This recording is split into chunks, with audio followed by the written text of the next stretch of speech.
Welcome back to our YouTube channel. Students, ಈಗ KCT exam ಈಗಷ್ಟೇ ಮುಗಿದಿದೆ.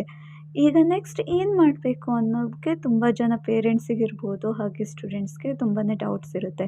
ಸೊ ಈ ವಿಡಿಯೋದಲ್ಲಿ ಪೂರ್ತಿ ಕ್ಲಿಯರ್ ಮಾಡ್ತೀವಿ ಸ್ಟೂಡೆಂಟ್ಸ್.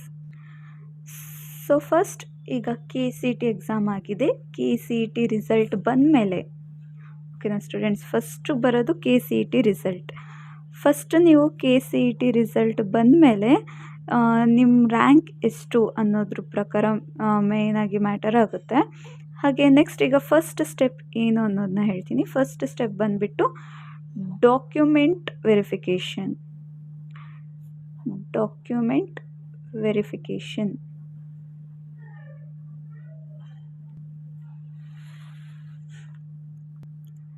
ಸೊ ಡಾಕ್ಯುಮೆಂಟ್ ವೆರಿಫಿಕೇಷನಲ್ಲಿ ನಿಮ್ಮದು ಕ್ಯಾಸ್ಟ್ ಸರ್ಟಿಫಿಕೇಟ್ ಇರ್ಬೋದು, ಇನ್ಕಮ್ ಸರ್ಟಿಫಿಕೇಟು, ಹಾಗೆ ಆಧಾರ್ ಕಾರ್ಡ್ ಜೆರಾಕ್ಸು, ಇದೆಲ್ಲ ಮೇಯ್ನಾಗಿ ಪ್ರತಿಯೊಂದು ಚೆಕ್ ಆಗುತ್ತೆ ಸ್ಟೂಡೆಂಟ್. ಎಲ್ಲ ಥರ ಡಾಕ್ಯುಮೆಂಟ್ ವೆರಿಫೈ ಆಗುತ್ತೆ.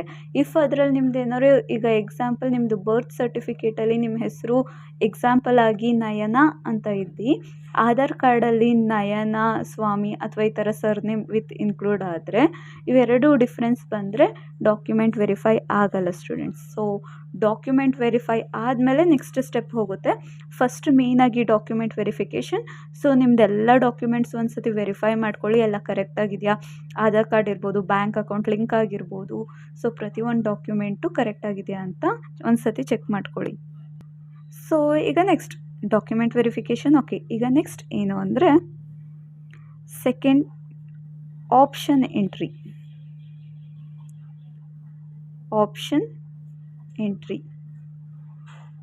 ಸೊ ಸ್ಟೂಡೆಂಟ್ಸ್, ಆಪ್ಷನ್ ಎಂಟ್ರಿ ಅಂದರೆ ಏನು ಅಂತ ನಿಮ್ಗೆ ಇವಾಗ ಗೊತ್ತಿರಲ್ಲ ಸದ್ಯಕ್ಕೆ.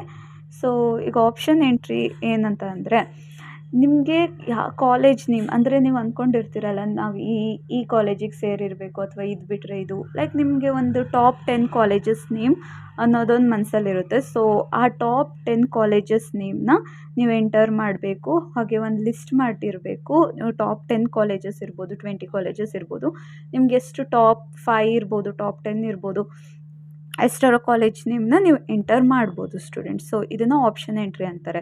ನಿಮಗೆ ಇಷ್ಟ ಆಗಿರೋ, ಲೈಕ್ ನೀವು ಒಂದು ಕಾಲೇಜ್ ಇಷ್ಟು ಒಂದು 10 to 20 ಕಾಲೇಜ್ ನೇಮ್ನ ಲಿಸ್ಟ್ ಮಾಡಿರ್ತೀರ, ಅದರಲ್ಲಿ ಸೆಲೆಕ್ಟೆಡ್ ಒನ್ನ ನೀವು ಆಪ್ಷನ್ ಎಂಟ್ರಿಯಲ್ಲಿ ಹಾಕ್ಬೋದು ಸ್ಟೂಡೆಂಟ್ಸ್. ನೀವು ಹಾಕಿರೋ ಅಂದರೆ ಈಗ ಒಂದು ಲಿಸ್ಟ್ ಇರುತ್ತೆ ಅಲ್ಲ ಸ್ಟೂಡೆಂಟ್ಸ್, ಆ ಲಿಸ್ಟಲ್ಲಿ ನೀವು ಯಾವ್ಯಾವ ಕಾಲೇಜ್ ನೇಮ್ಸ್ ಹಾಕಿರ್ತೀರ, ಆ ಕಾಲೇಜಲ್ಲೇ ನಿಮಗೆ ನೆಕ್ಸ್ಟು ಅಲಾಟ್ಮೆಂಟ್, ಫಸ್ಟ್ ಅಲಾಟ್ಮೆಂಟ್ ಇರ್ಬೋದು, ಸೆಕೆಂಡಲ್ಲಿ ಇರ್ಬೋದು, ನಿಮಗೆ ಕಾಲೇಜ್ ಅಲಾಟ್ ಆಗುತ್ತೆ. ಸೊ ಆಪ್ಷನ್ ಎಂಟ್ರಿ ತುಂಬಾ ಇಂಪಾರ್ಟೆಂಟ್. ಸೊ ಯೋಚನೆ ಮಾಡಿ ಕಾಲೇಜ್ ನೇಮ್ನ ಲಿಸ್ಟ್ ಮಾಡಿ ಅಪ್ಲೈ ಮಾಡಿ. ನೆಕ್ಸ್ಟ್ ಬಂದುಬಿಟ್ಟು ಮಾಕ್ ಅಲಾಟ್ಮೆಂಟ್. ಸೊ ಸ್ಟೂಡೆಂಟ್ಸ್, ಈಗ ಮಾಕ್ ಅಲಾಟ್ಮೆಂಟ್ ಅಂದರೆ ಇದು ಜಸ್ಟ್ ಡಮ್ಮಿ ಪ್ರೋಸೆಸ್ ಥರ, ಇದು ಜಸ್ಟ್ ಟ್ರಯಲ್ ಥರ.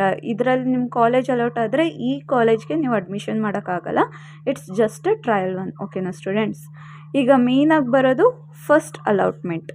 ಇದು ಮೇನ್ ಸ್ಟೂಡೆಂಟ್ಸ್. ಈಗ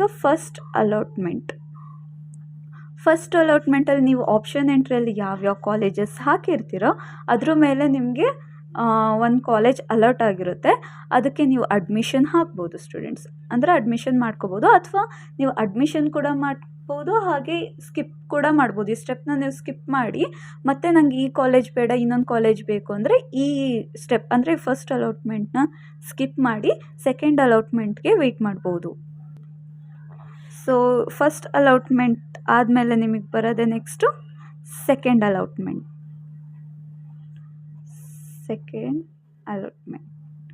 ಸೊ ಸೆಕೆಂಡ್ ಅಲಾಟ್ಮೆಂಟಲ್ಲಿ ಏನಾಗುತ್ತೆ ಅಂದರೆ, ಈಗ ನಿಮಗೆ ಫಸ್ಟ್ ಅಲಾಟ್ಮೆಂಟಲ್ಲಿ ಒಂದು ಕಾಲೇಜ್ ಆಲ್ರೆಡಿ ಅಲಾಟ್ ಆಗಿರುತ್ತೆ, ಅದನ್ನು ನೀವು ಅಡ್ಮಿಷನ್ ಕೂಡ ಮಾಡ್ಬೋದು. ಆದರೆ ನೀವು ಸ್ಕಿಪ್ ಮಾಡಿ, ಅಂದರೆ ಈ ಕಾಲೇಜ್ ಬೇಡ, ಇನ್ನೊಂದು ಕಾಲೇಜೇ ಸೆಲೆಕ್ಟ್ ಮಾಡೋಣ ಅಂತ ನೀವು ಸೆಕೆಂಡ್ ಅಲಾಟ್ಮೆಂಟ್ಗೆ ಹಾಕಿರ್ತೀರ. ಸೊ ಆಗ ನಿಮಗೆ 2 ಚಾಯ್ಸಸ್ ಆಗಿರುತ್ತೆ. ಒಂದು ಫಸ್ಟ್ ಅಲಾಟ್ಮೆಂಟಲ್ಲಿ ಇರೋ ಕಾಲೇಜ್, ಹಾಗೆ ಈಗ ಸೆಕೆಂಡ್ ಅಲಾಟ್ಮೆಂಟಲ್ಲಿ ಸೆಲೆಕ್ಟ್ ಆಗಿರೋ ಒಂದು ಕಾಲೇಜ್. ಸೊ ಈ 2 ಆಪ್ಷನ್ ಅಥವಾ ಈ 2 ಕಾಲೇಜಲ್ಲಿ ನಿಮ್ಗೆ ಯಾವ ಕಾಲೇಜ್ ಬೇಕೋ ಅದನ್ನು ನೀವು ಅಡ್ಮಿಷನ್ ಮಾಡ್ಕೋಬೋದು ಸ್ಟೂಡೆಂಟ್ಸ್. ಅಂದರೆ ಈಗ ಫಸ್ಟ್ ಅಲಾಟ್ಮೆಂಟಲ್ಲಿ ಒಂದು ಕಾಲೇಜ್ ಇರುತ್ತೆ, ನಿಮ್ಗೆ ಅದು ಇಷ್ಟ ಆಗಿಲ್ಲ ಅಂತ ಸೆಕೆಂಡ್ ಮಾಡಿರ್ತೀರ. ಸೊ ಈಗ ಸೆಕೆಂಡ್ ಅಲಾಟ್ಮೆಂಟಲ್ಲಿ ಈ ಕಾಲೇಜ್ಗಿಂತ ಫಸ್ಟ್ ಅಲಾಟ್ಮೆಂಟ್ ಕಾಲೇಜೇ ಬೆಟರ್ ಅನಿಸಿದ್ರೆ ನೀವು ಫಸ್ಟ್ ಅಲಾಟ್ಮೆಂಟ್ ಕಾಲೇಜ್ನೇ ಮತ್ತು ಸೆಲೆಕ್ಟ್ ಮಾಡ್ಕೋಬೋದು. ಸೊ ಸ್ಟೂಡೆಂಟ್ಸ್, ಇದು ನಿಮಗೆ ಇನ್ಫಾರ್ಮೇಟಿವ್ ಆಯಿತು ಅಂದ್ಕೋತೀನಿ. ಹಾಗೆ ಇನ್ನೊಂದು ಮೇಯ್ನ್, ಇದು ಆಪ್ಷನಲ್ ಆಗಿರುತ್ತೆ ಸ್ಟೂಡೆಂಟ್ಸ್. ಇದು ಬಂದು ಥರ್ಡ್ ಅಲಾಟ್ಮೆಂಟ್.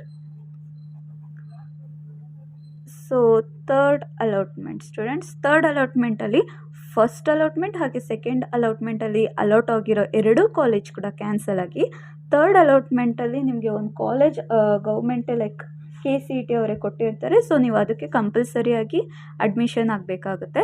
ಸೊ ಥರ್ಡ್ ಅಲಾಟ್ಮೆಂಟ್ಗೆ ಯಾವುದೇ ಕಾರಣಕ್ಕೂ ಅಪ್ಲೈ ಮಾಡಬೇಡಿ, ಫಸ್ಟ್ ಅಥವಾ ಸೆಕೆಂಡಲ್ಲಿ ಚೂಸ್ ಮಾಡಿ. ನೆಕ್ಸ್ಟ್ ಬಂದು KCET ಎಕ್ಸಿಟ್, KCET ಪ್ರೊಸೆಸ್ ಇಷ್ಟೇ ಸ್ಟೂಡೆಂಟ್ಸ್. ಸೊ ಈ ವಿಡಿಯೋ ನಿಮ್ಗೆ ಇನ್ಫಾರ್ಮೇಟಿವ್ ಅನಿಸಿದ್ರೆ ನಿಮ್ಮ ಫ್ರೆಂಡ್ಸ್ ಜೊತೆ ಶೇರ್ ಮಾಡಿ ಸ್ಟೂಡೆಂಟ್ಸ್. ಈ ವಿಡಿಯೋ ನಿಮಗೆ ಹೆಲ್ಪ್ಫುಲ್ ಅನಿಸಿದ್ರೆ ನಿಮ್ಮ ಫ್ರೆಂಡ್ಸ್ ಜೊತೆ ಶೇರ್ ಮಾಡಿ, ಹಾಗೆ ನಿಮ್ಮ ಪೇರೆಂಟ್ಸ್ಗೂ ಇದ್ರ ಬಗ್ಗೆ ಇನ್ಫಾರ್ಮ್ ಮಾಡಿ ಸ್ಟೂಡೆಂಟ್ಸ್. ಸೊ ಮತ್ತೆ ಮುಂದಿನ ವಿಡಿಯೋದ್ರಲ್ಲಿ ಸಿಗೋಣ ಸ್ಟೂಡೆಂಟ್ಸ್. ಬಾಯ್.